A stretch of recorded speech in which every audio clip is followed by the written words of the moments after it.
Yeah. Okay, gentlemen. So nice to see you all. I believe that you all have the option. All right. So we're going to be studying about Hanukkah, and you know that there's a lot about Hanukkah that we don't know. There's a lot of historical details to the story of Hanukkah. There were many wars during the time of the Maccabees, and a lot of this is, as I said, is kind of mysterious and not well known to the general public. And there is a reason for this.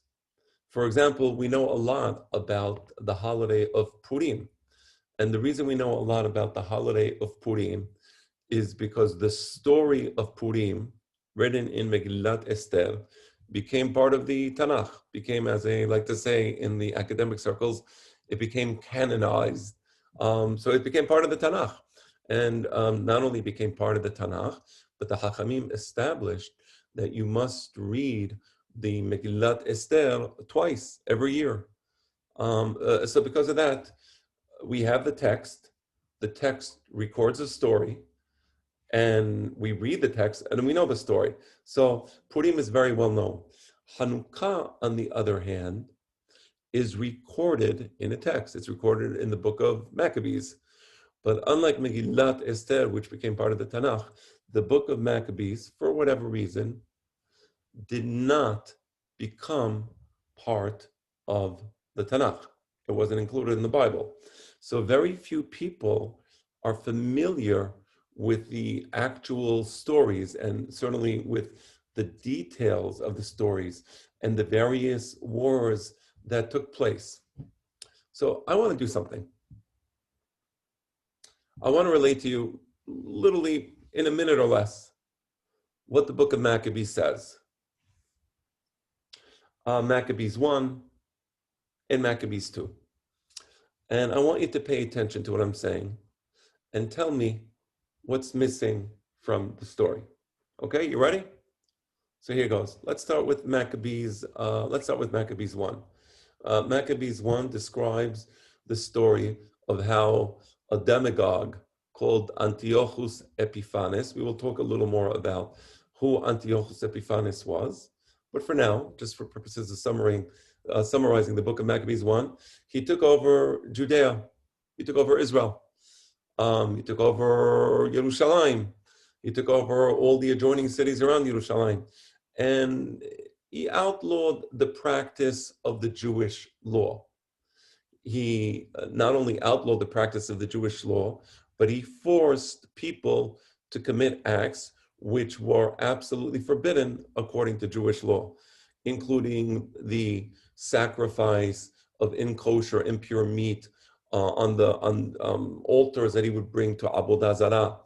So he would force people to do Avodah Zarah. He would force people to eat the meat which was sacrificed to Avodah Zarah. He even entered the Bet HaMikdash and he defiled the Bet HaMikdash. The entire temple was filled with the blood of pig meat.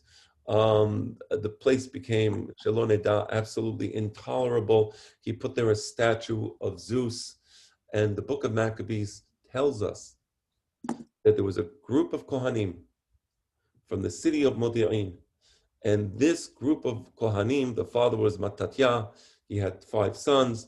Together, they repelled the Greek invaders and they expelled them from the land. The book of Maccabees 1 also describes how they entered the Bet HaMikdash after expelling the Greek invaders. They entered the Bet HaMikdash and they cleaned up the Bet HaMikdash and they purified the Bet HaMikdash and they celebrated 8 days of Hanukkah. That's the book of Maccabees 1. It's the Monarch Note version. Yes, there are a lot more things in the book, of course, many more details, but I just gave you kind of like a very, very basic summary. A basic summary, which is an incomplete summary, but it serves our purpose. Now I want to give you an even shorter summary of Maccabees 2. In Maccabees 2, we have a further description of what happened, and it goes into some additional details, and it says something really interesting. The book of Maccabees 2 says, why did they celebrate 8 days of Hanukkah? And it says that because of the many wars that took place during that era, that year, the most celebrated holiday on the Jewish calendar, the happiest holiday on the Jewish calendar, is the 8 days, which starts with 7 days of Sukkot and finishes with a single day of Shemini Aseret. Those 8 days were annulled. They were annulled. That's it. Why were they annulled? Because A, there was a war, and B, the Bet HaMikdash was filled with Avodah Zarah. So the 8 days of Sukkot have something very unique. During the Jewish calendars, you say Hallel with Beracha, but it's always only one day.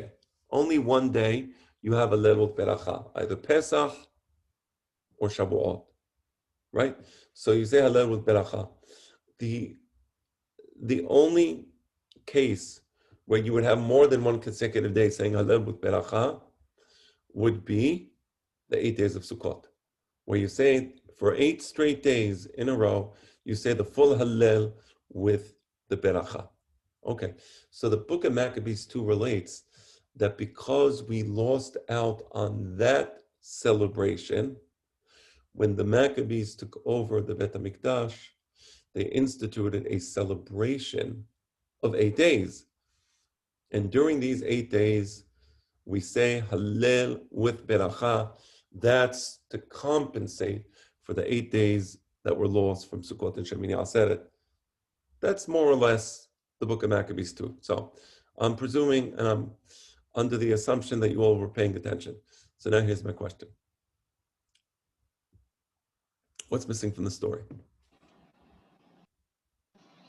Candles. That's correct. What's missing from the story is, thank you, Elliot. What's missing from the story is a description of the miracle of the Menorah. You all know the story, the miracle of the Menorah, where the Maccabees enter the Bet HaMikdash and they find the one Pach HaShemen which contains 3.5 logim of olive oil, and it's sealed with the seal of the Kohen Gadol, so they know it's pure. You know the story, and there's a lot we can say about that, but the purpose of this class is not to explain that story. But the miracle was that there was enough oil to light the menorah for only one night, and miraculously the oil lasted for 8 nights, which was precisely the amount of time that it took to get new oil from the area of Syria. Okay, that's where the oil was. That's where they had olive oil in those days. So that story doesn't appear in Maccabees 1. That story doesn't appear in Maccabees 2. Furthermore, you know that on Hanukkah, in the Amidah, we say Al Nisim, Ve'al Purkan, Ve'al Geburot, right? And we also say that in Birkat Mazon, and we say Bimei Matatiah ben Yochanan Kohen Gadol Hashmona Iu Banav Keshe Amidah Melchut Aban Rasha'ah. Can you please tell me where the story of the 8 of the miracle of the oil is in that particular tefillah? Can somebody raise their hand and just tell me what part of that tefillah does the story of the oil appear in? The miracle, the story of the miracle of the oil appear in. Open up the Siddur. Feel free to open up the Siddur. Just find it for me in the Siddur, because I like to hear what it says. I like to hear the actual language. But at the end, it's talked about the menorah in that part. Yeah, why not? It says, "V'idliku nerot bechasrot kochecha v'kave'u shemonat yimei Hanukah elu b'leil wada." It is kind of ironic. It's like saying that the Jewish people spoke about the fact that they were in front of the Red Sea, and then you skip the entire miracle of the sea splitting and Azeshin Moshe. So it's, if anything, I think, Joey, that it adds to the peculiar nature of the fact that this story is missing. I mean, if you already talk about the menorah, so say, by the way, guys, by the way, this following miracle happened if we're already talking about the menorah. But to talk about the menorah, not to mention it, is a bit peculiar. I don't want anybody to panic. It's a holiday. I want everybody to be happy. So nobody panic. Don't worry. I'm not here to negate the historicity of that event. I'm just here to note that it doesn't appear in Maccabees 1, it doesn't appear in Maccabees 2, and it doesn't appear in the special tefillot that we instituted for Hanukkah. So let's think about this. So in order to understand what's happening, let's talk a little about Antiochus Epiphanes. So let's even go back in time a little. So it starts with Alexander the Great. Alexander the Great is the son of Philip of Macedon. I think it was Philip II, if I'm not mistaken. I believe he was assassinated. Philip of Macedon, that is, was assassinated. Alexander the Great is a very young general, Macedonian. He takes over after his father's assassinated. Yeah. Right. And he not only takes over the kingdom of Macedonia after his father's assassination, but he actually takes over the entire world. He destroys the Persian Empire and conquers a huge landmass with a speed unknown before in the annals of history. Meaning there were two more empires before him. There was a Babylonian Empire, there was a Persian Empire. They were also large and equally large, but the speed with which Alexander the Great conquered this landmass was incredible. But when Alexander dies, the kingdom splits into four, and the two primary kingdoms, you have the Ptolemaic dynasty in the south, based in Egypt, and you have the Seleucid dynasty in the north, based in Syria. Those are the two main parts of the empire, let's call it. It's no longer united. They're fighting each other. So sometimes the Ptolemaic Empire enters Israel and they attack the Seleucid Empire in Syria and they take over Israel. And then sometimes the Seleucid Empire is taking over and Israel is always in the middle. 4 generations later, you have Antiochus Epiphanes. He's the 4th Seleucid king, and he's called Epiphanes. Epiphanes is a great name because the word Epiphanes in Greek means the enlightened one, the enlightened one. And the enlightened one, that expression had a particular semantic connotation. What is the semantic connotation of calling somebody the enlightened one? The semantic connotation is that he is actually the manifestation of God in this world. It is a religious term. It is a term with religious significance. So Antiochus Epiphanes is not just a brutal despot, similar to many other brutal despots, whether it's the head of the Chinese Communist Party today, one of the most brutal regimes we know, whether it's the North Korean regime, another very brutal regime, but as brutal as it is, it's not as effective as the Chinese Communist Party because North Korea just controls North Korea. So there's many brutal despots, but what's special about Antiochus Epiphanes is that he views himself as a religious figure. He's not just a king. He is, in a sense, a godly individual, right? So he is the enlightened one.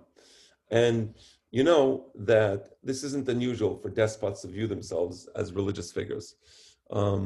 So it could be, getting back to North Korea, that the head of North Korea, whatever his strange name is, does view himself as a religious figure. And it could be that the head of the Chinese party also views himself as a religious figure. I'm not saying that they don't. So I wanted to correct that. Nevertheless, because he is a religious figure, he is greatly offended at the Jews' insistence upon holding true and loyal to their law.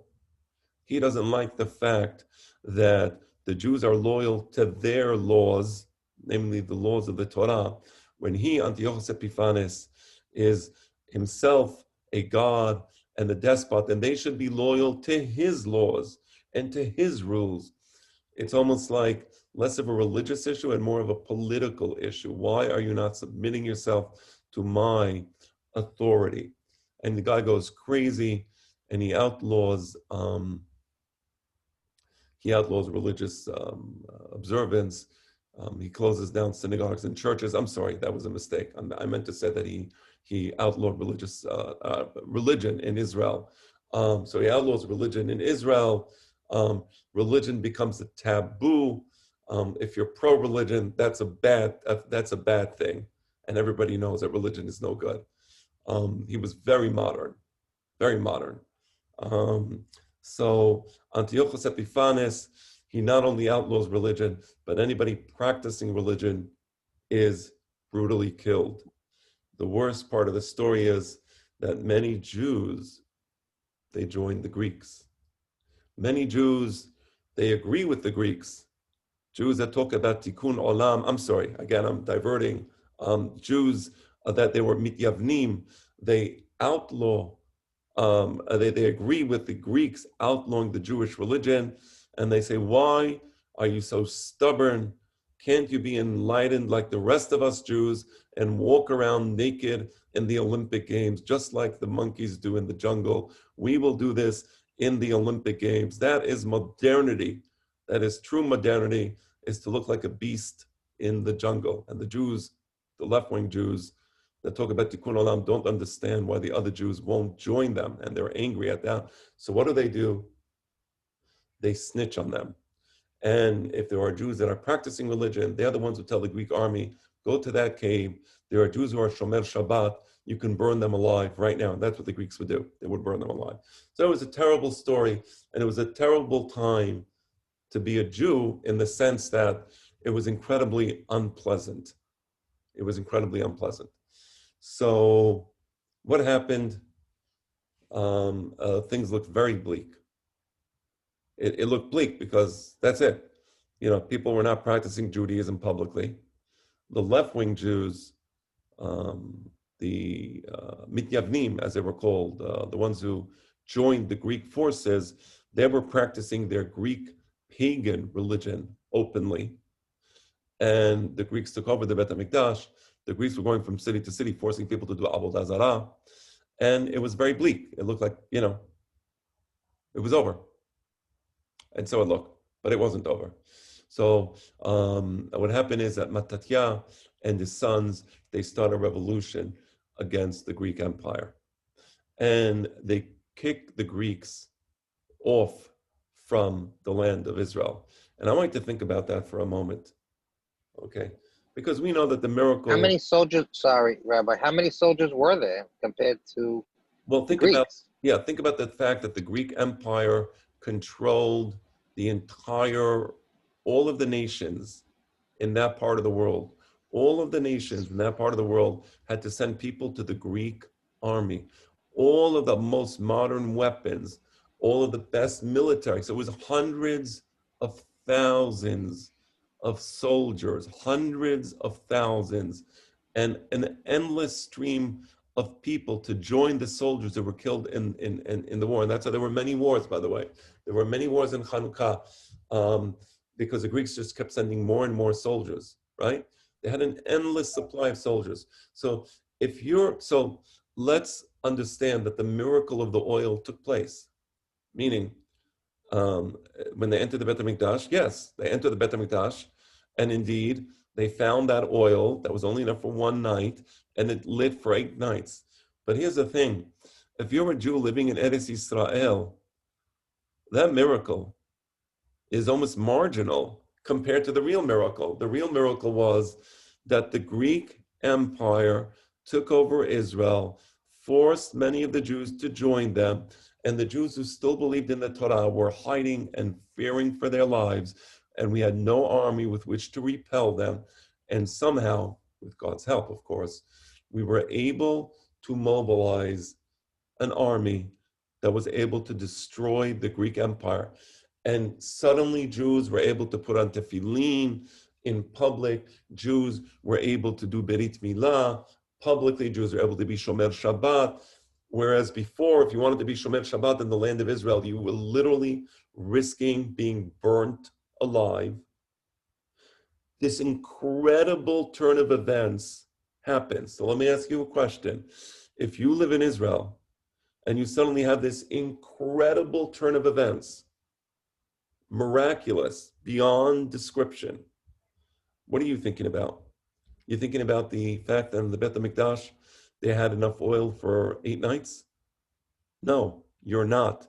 You're thinking about the fact that you and your family are not going to be savagely killed by Antiochus Epiphanes. You're thinking about the fact that God just gave back the land of Israel to the children of Abraham. You're thinking about the fact that the Jews now have their own kings in Israel, and these kings are fully observant of the Torah and loyal to the Torah and expect everybody else to observe the Torah. That's what you're thinking about, and that's what you feel in your gut. The change is not with the oil. The change is with the whole political situation in Israel. And that's why in the book of Maccabees, the miracle of the oil isn't described, because it was kind of a footnote, if anything. That wasn't the real story, right? By the way, the military victory of the Jews over the Greeks was so incredible that, of all the Jewish holidays, none of the holidays are recorded in Goy sources. They didn't record the Yetziat Mitzrayim. They didn't record the story of Purim in Goy sources I'm talking about, right? Yamach Shemam, their history was filled with lies and fabrication. I mean, you see how now American history, they're beginning to fill American history with lies and fabrications against Americans and against the founding fathers, to demonize them and to make them seem like they're bad. Can you imagine what they did to the Jews? They completely expunged any memory and any mention of the Jews. Anything good about the Jews was expunged. So their history was very selective. But the miracle that took place with these Jews kicking out the Greek empires was so beyond words that it's actually recorded in the history of the Goy nations of those days. That's how incredible this miracle was. And now you understand. Sorry, Rabbi. Do you know where it was recorded? Talking about Josephus or No, something? Yeah. he was a Jewish historian. It was actually recorded in pagan sources. I don't remember where I read it, but it's a fact. It's just a fact that it was recorded in pagan sources. So that's how. So now you understand why the miracle of the oil was kind of a footnote, not because it didn't happen, but because it was relatively insignificant compared to the other things. So you can mention so many things. If you're writing a story of the founding of the land of Israel in 1948, 1967, and all these incredible miracles happened. And then there was also another miracle kind of like unrelated. I mean, how many miracles are you going to, mention, right? You mentioned the war, you mentioned the defeat of the armies and all that, right? All right. So where is the story of the oil recorded then? And the answer is, it's brought in the Gemara, Masechet Shabbat, Daf Kaf Aleph. The Gemara says, "My Hanukkah." The Gemara asks the question, "What is Hanukkah?" And it says, "The Tanura Banan, Bechafe Bekislev, Yomed Hanukkah Manya Im Nun Delale Misped Behon Udlalit Anot Behon." It says that on the 25th of Kislev, you begin to count the 8 days. You have the 8 days of Hanukkah. On these 8 days, there is no Hespedim. If somebody passes away, no Hesped. There's no fast days. And then it says, why? What's the reason? And the Gemara continues, the Gemara says, when they entered the Bet HaMikdash, the Greeks did, they defiled all the oils, and then it goes on, and it says that when the Chashmonaim entered, it says, it says they found only one flask of oil, which was sealed with the seal of the Kohen Gadol, and therefore they knew it was a pure oil. They looked; it was enough oil for one night. Rabbi? Yeah. Do they mention the battle also in the Gemara? No, Gemara just mentions only this. This is the Gemara. That's interesting. Very interesting. It is. It is. Right? Well, okay. So that's a Gemara. So the Gemara mentions, what is Hanukkah? The miracle of the oil. I mean, it does kind of mention the wars in the sense that it mentions that when the Greeks entered the Bet HaMikdash, so of course the Greeks entering the Bet HaMikdash is an allusion to a larger war, but it doesn't explicitly say that the Yevanim took over Israel and the Maccabees fought them back, and It just says, so actually, it's an allusion to the war. Let me. Well, the Gemara is not a history book in a sense. In this case, Maybe. it's not history. You're right. Right. It alludes to the war. It says when the Maccabees defeated. You want just? Are you breaking up, or is it my connection?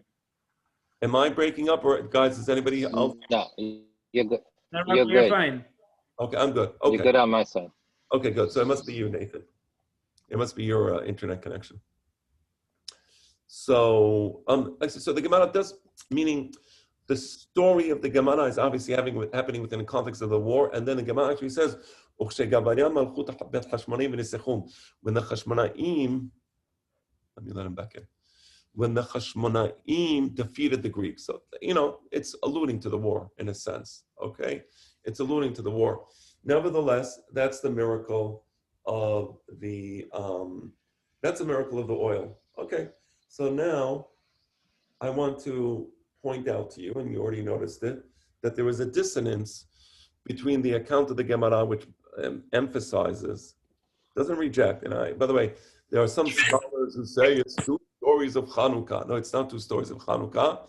It's a different emphasis. Okay, again, I want to be clear about that. Okay. It's like something. One second, I'm sorry. 1 second. Okay, some people like to say that there's a contradiction. There was no contradiction.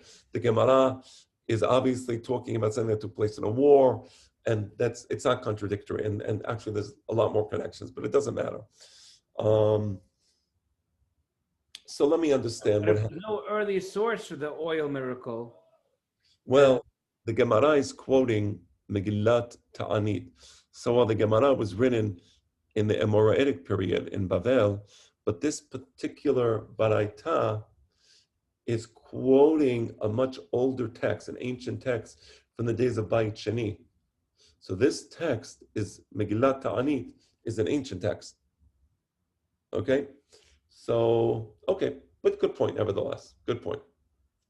So what's happening here? Let me explain to you what's happening. There's a reason for this. You know that the Maccabees were Kohanim Gedolim. They were the priests. I mean, they weren't Kohanim Gedolim, they were Kohanim. And Mattatya apparently became the Kohen Gadol. We say Mattatya Kohen Gadol in the Tefillah. Now, here's the problem. Judaism establishes the principle of separation of powers. You know that in U.S. constitutional law, there is a concept of separation of powers. There is the legislative branch, whose job it is to legislate. There is, that's Congress, Senate, House of Representatives. There is the president, he's sort of the king or the executive power. His job is not to legislate law, but rather to execute the law. And finally, there is the judicial represented by the Supreme Court, whose job is to interpret the law. That idea of separation of powers comes, like many things from the U.S. Constitution. Many things from the U.S. Constitution come from the Jewish Torah, from the Jewish Bible. So separation of powers in Judaism is as follows. You have the legal branch, which is represented by the Sanhedrin and the Batei Din, the courts and the Supreme Court. You have the executive branch, the king, which is David HaMelech, the offspring of David HaMelech. And then you have the Torah. There's three, there are Shelosha Ketarim. There is the Keter Malchut, the king, the crown of the king. There is the Keter Kehuna, the crown of the Kohen. And there is the Keter Torah, the crown of the Torah. So these are the three crowns in Judaism. And I want to correct something I said. The judicial branch is part of the Keter Torah. Okay, I just wanted, because I wasn't particularly clear. So I'm saying it again. You have the Keter Torah. The Keter Torah includes the Dayanim and the Batei Din, and it also includes the Nevi'im. You have the Keter Malchut, that's the king, that's a political establishment. and then you have the Keter Kehuna. That's the Kohanim. Now, what's important to understand is that among the Goyim, among the pagans, and this brings us back to the beginning of the class, the kings, the despots, often view themselves in religious terms. And unlike the Torah, which says if you're the king, you're not the Kohen. And if you're the Kohen, you're not the king. Those are two separate domains.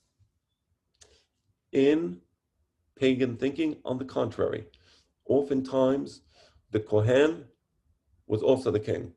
And who was the head of the Anglican Church of England? The Queen. The Queen of England. Oh, I said it, the Queen. I was on mute. Ah, okay. I know because of the Hakam. Ah, okay. But So do I. and he always said you can't bow down to the Queen. Right. So, because she She is a represents the church.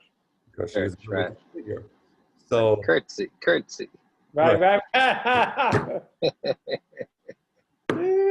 That's good. if she wasn't a religious figure, then it would be different. But okay, so be it. So the point is that we see how this connection between political power, the connection between political power on the one hand and religious authority on the other hand are separate in Judaism. But among the Goyim, they're connected. That was an earmark of Goy despots. When Yarovam ben Nevat revolted against the kingdom of Solomon, namely the son of Solomon, who was Rehavam ben Shlomo, he became the king of the northern Israel, and he decided to follow the pagan customs, and he appointed himself as the Kohen in the temple in northern Israel. Okay, so that's a little background. So let's go back now to the Maccabee dynasty. The Maccabee dynasty was wonderful. For 2 centuries, we had a strong kingdom in the land of Israel. It was a flourishing kingdom. There was economic prosperity. We had military power, but there was a problem. The problem was that the Maccabees were Kohanim. And as Kohanim, they were not supposed to also be the kings. So although they defeated the Greek armies and they took over the land of Israel, they should have succeeded their authority to somebody from the Davidic dynasty, from King David. But they didn't. Instead, they took over the Kehuna and they took over the Malchut. So there was Yohanan Kohen Gadol. Yohanan Kohen Gadol was the king, but he was also the Kohen Gadol. And he ended up turning against the rabbis. He ended up turning against the Hakamim, because the Hakamim were critical of him taking over this 2 crowns. So now we tolerate all this. We tolerate it. And we celebrate Hanukkah because indeed, God brought about this great miracle through the Maccabees. Although they were faulty and they made a mistake, but we say, but look, God brought about these miracles through these kings, and Israel is flourishing. And so it was for several centuries that the Jewish nation was indeed flourishing, and people were celebrating Hanukkah, emphasizing, as the book of Maccabees 1 and the book of Maccabees 2 emphasizes, the incredible military victories. That was enough. You didn't need anything else, and everybody was happy, except for the people that weren't. But let's just say that the holiday of Hanukkah continued. What happened?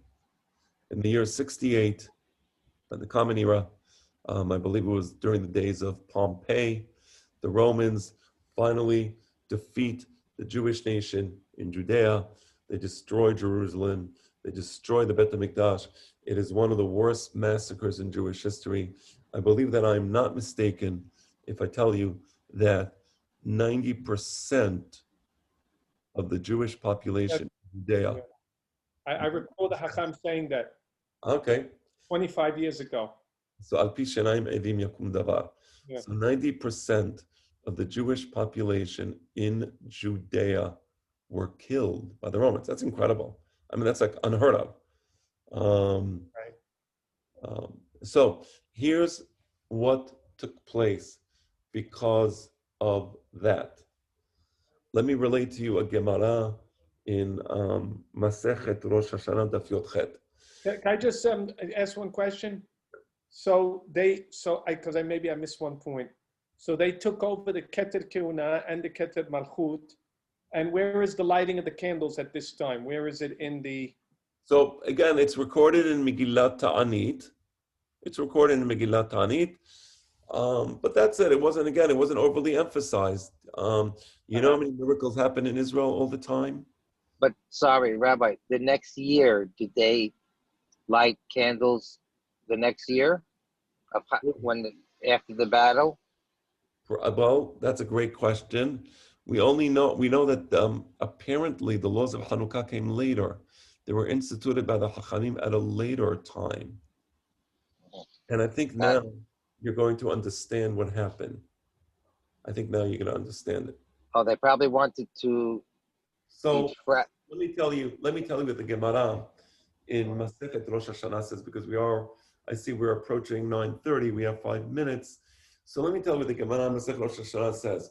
It says, Ma'aseh v'gazru ta'anit Hanukah belod. The Hachamim were in the city of Lod, and the Hachamim instituted a fast day on Hanukkah. Now, it is forbidden to institute a fast day on Hanukkah. This is right after the destruction of the Beit HaMikdash. Again, Romans massacred the Jewish population in Judea.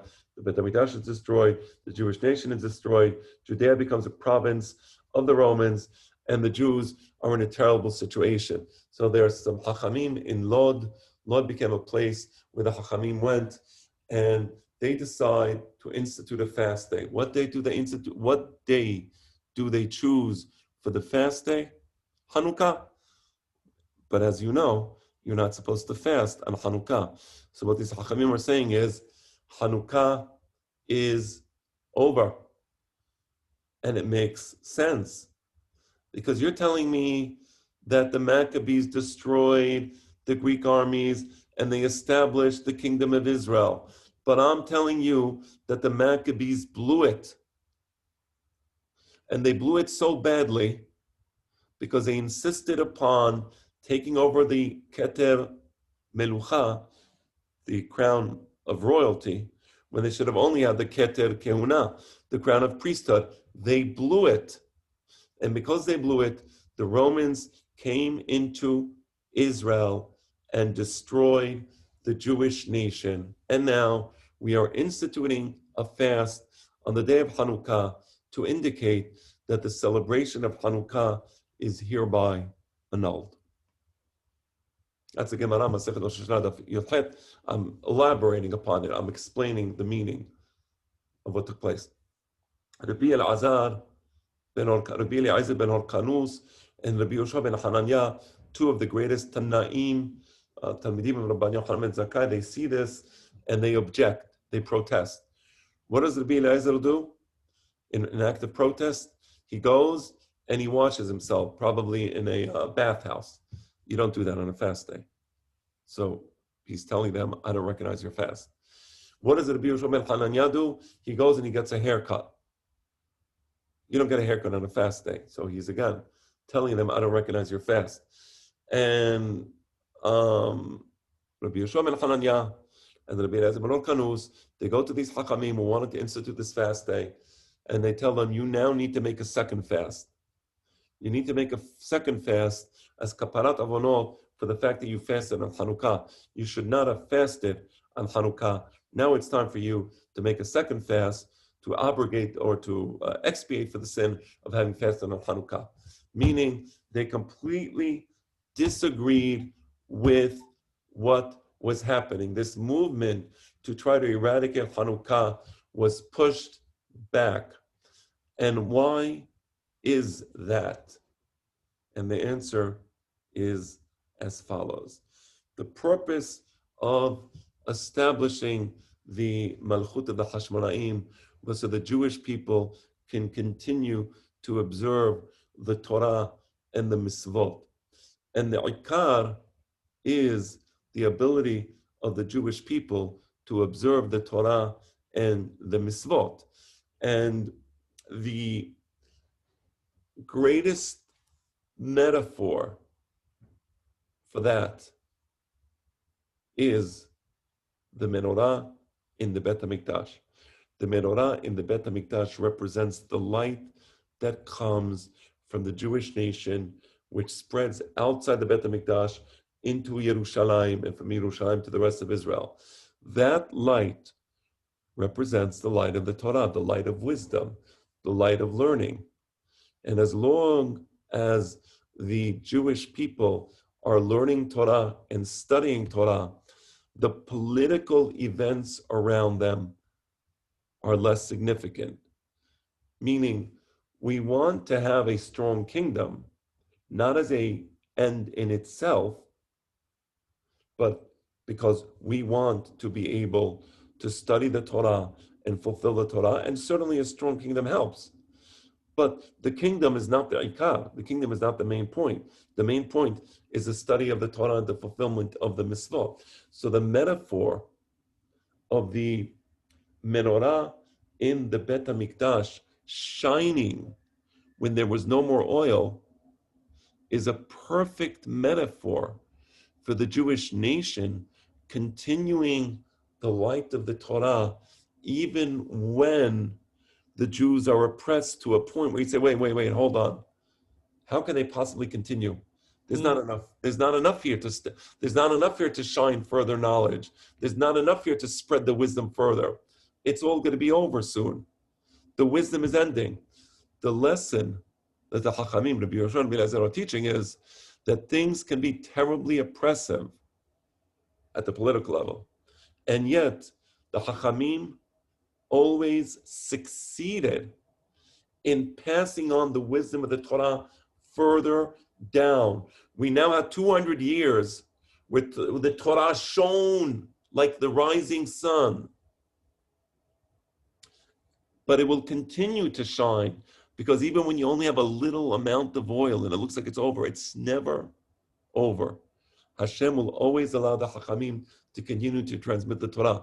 We saw this so many times in Jewish history, where even in the worst times, in the Spanish expulsion, where Jews were expelled from nation to nation, from place to place, and always with them was an incredible wisdom that they took with them, and wherever the Jews went, the light of the Torah shone with the Jewish people. That's the message of Hanukkah, and that's why the emphasis in the days of the Gemara changed. It changed from the military victory, because at this point, the Malchut Hashmonaim was over. Imagine Chas v'Shalom, not that this should ever happen. I see the time is coming. Give me another minute. God forbid. But imagine Chas v'Shalom a million times. The state of Israel would not have existed anymore. Imagine that in the 80s, they would have the enemies of Israel would have fallen. I like to put it that way, not the other way around. So, would anybody celebrating Yom Ha'atzmaut anymore? No. You say, why do I have to celebrate Yom Ha'atzmaut? But the point of Hanukkah is to teach us, no, the light. You remember that miracle that you all heard about? Oh, wow. Menorah, you remember that? You all thought that was marginal. You were actually wrong. That was the main miracle. The conquest of the Maccabees was so they can light the menorah. It wasn't just a marginal footnote that happened. That was the point. Because the mission of the Jewish people is very interesting. Very, very lighting interesting. the menorah, no matter when, no matter where, no matter what the circumstances. And don't tell me it's over. Because when they entered the Bet HaMikdash, they had enough oil for one night. In 12 hours, the menorah was going to be over. But it wasn't. It kept shining. So the message of Hanukkah is study Torah and keep shining. And that's Thank it. you. Wow. Very, very Wow. interesting. Wow. Wow. Beautiful. So have a lovely evening. Thank you, Rabbi. Thank you. Zagabolov, Rabbi. Thank you. Thank you. Shabbat shalom. Baruch. Hanukkah Sameach.